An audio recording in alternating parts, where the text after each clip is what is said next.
PSG Fan TV, bonsoir à tous, bonsoir Joe. Bonsoir. Ce soir on ressort avec les 3 points.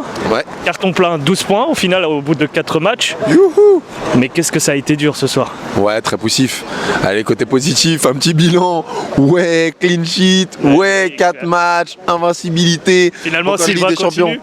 Ouais, Silva il est toujours dans sa stat. Après voilà, c'est pas son plus grand match, mais il est loin d'être dans les pires bonhommes. J'aimerais bien revoir s'il y a vraiment penalty encore une fois pour Bruges, mais sinon non, il arrive à tenir la baraque, il a toujours sa stat. Mais quel match compliqué.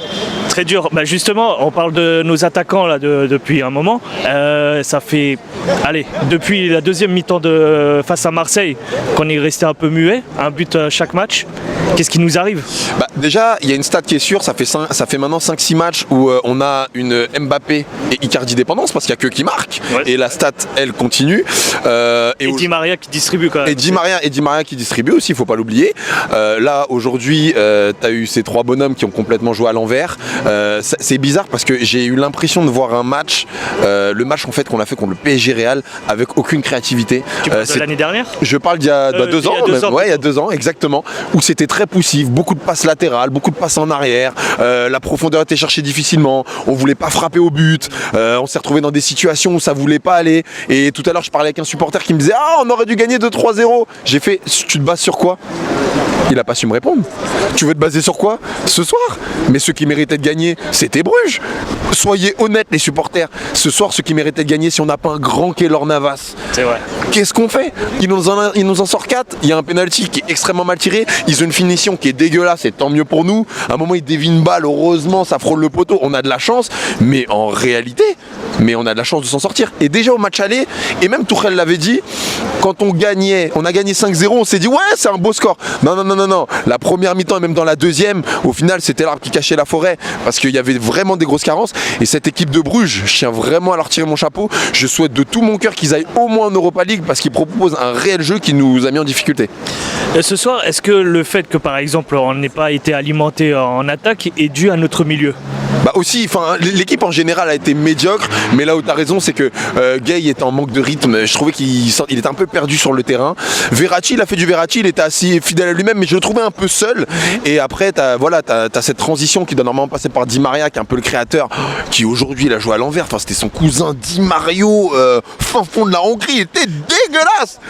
Je te parle même pas de KM7, c'était devenu une cassette VHS. Il était dégueulasse, mais de ouf. Et Icardi, et il a été alimenté avec très peu de ballons et lui-même n'a pas été très fort. Ils ont essayé d'être individuels, ils n'ont pas fait les bons choix collectifs. Franchement, il n'y avait rien. Mais le milieu, oui, effectivement, n'a pas été bon.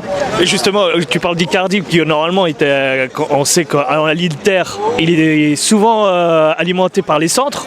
Ce soir, niveau centre, 0 quand même. Dans les airs, je parle des centres dans les airs. Bien sûr, mais même Dagba qui met sa passe D, reste pas à lui, même s'il a été plutôt pas bon dans le match. Voilà, c'est un centre réussi sur 5. Di Maria, c'est 4 sur 12. Les statistiques, et je vous parle même pas de Bernat. Enfin, ce soir, c'était pas Juan Bernat. T'as bien vu, oui. Jean Bernard est revenu. On lui avait dit que c'était Ligue des Champions, il l'a pas pris au sérieux. Il était de blessure. Ouais. Revenu de blessure. Il était revenu de blessure. Ok, bon, il était quand même là à Dijon, mais en tout cas, là, c'était Jean Bernard, c'est sûr et certain. Donc, non, il y avait vraiment un manque de niveau. Après, Icardi, il est quand même dans ses stats. Tu sais. Continue. Voilà, moi, j'ai vu quand Cavani est rentré. Bon, certes, il est rentré à la place d'Mbappé, tout, c'est un peu particulier. Je l'ai trouvé, par exemple, tu vois, Cavani, je l'ai trouvé fantomatique. Il joue en arrière. Chaque fois qu'il avait une balle en profondeur, il a pas assez de rythme en fait, Cavani. Là, il a pas un physique affûté, il est pas bon. Et là, vraiment, il m'a pas fait plaisir. Justement, en plus, tu parles de physique affûté. On a vu que clairement, il manque de rythme, comme tu l'as dit. Et ça se résume un petit peu avec la passe en profondeur que Mbappé a tenté lui remettre, alors qu'il a manqué de physique face à un défenseur. Est-ce que c'est quelque part, il a perdu ses automatismes avec ces 2 attaquants qui l'accompagnent? Alors, si je parle de Cavani, Cavani joue. Je pense que, comme tu dis, il a besoin de retrouver des automatismes. Après, c'est difficile parce que pour moi, Cavani, il a besoin d'un collectif qui est bon pour être bon. Sinon, effectivement, il va être dur à voir. Ça viendra pas de lui-même. Ça peut pas venir de lui-même parce qu'il va faire des appels si effectivement il y a aussi de la créativité derrière. Et là, comme il n'y avait rien, malheureusement, ses appels n'étaient pas forcément bons. Il était esselé sur le côté gauche et à chaque fois, le défenseur en fait était plus rapide que lui, donc prenait le dessus. Et de toute façon, cette équipe en général, et à l'image de Cavani, l'équipe a eu de la suffisance. À chaque fois, elle était surpris de se faire bousculer. À un moment, j'ai vu Presco qui est tombé par terre. Je me dis, mais est-ce qu'on est sérieux? Mbappé, pareil. J'ai dit, c'est pas possible. Donc, on prend les équipes de haut. Et là, si je devais donner un message, tu vois, à Tourelle ou au PSG, c'est faites attention. Parce que l'année dernière, à la même époque, on se battait. Et je pense que c'est presque jour pour jour. C'était Liverpool qu'on faisait. C'était Naples qu'on avait joué avant. Il y avait de l'intensité. Il y avait des matchs difficiles. On jouait pour la qualif. On jouait notre vie. Là, on joue rien. On a de la suffisance. On est en mode clean sheet. Tout passe. Ça y est, Dijon, on a perdu ce parable. On gagne 1-0. Ça passe. Arrêtez d'être mou, les gars. Parce qu'il nous faut de l'intensité pour être fort, en fait, après. Ça marche, bah, je te remercie. Un dernier mot pour terminer. Il faut de l'intensité, il faut que ça devienne vraiment plus fort. Je compte vraiment sur le PSG pour reprendre le dessus. La trêve hivernale, j'espère qu'elle va pas nous faire mal et j'attends vraiment notre retour de Neymar parce que sur un match comme ça, moi je peux vous dire qu'un Neymar aurait débloqué beaucoup de situations. Bah, c'est entendu. Merci à toi, Joe. Merci.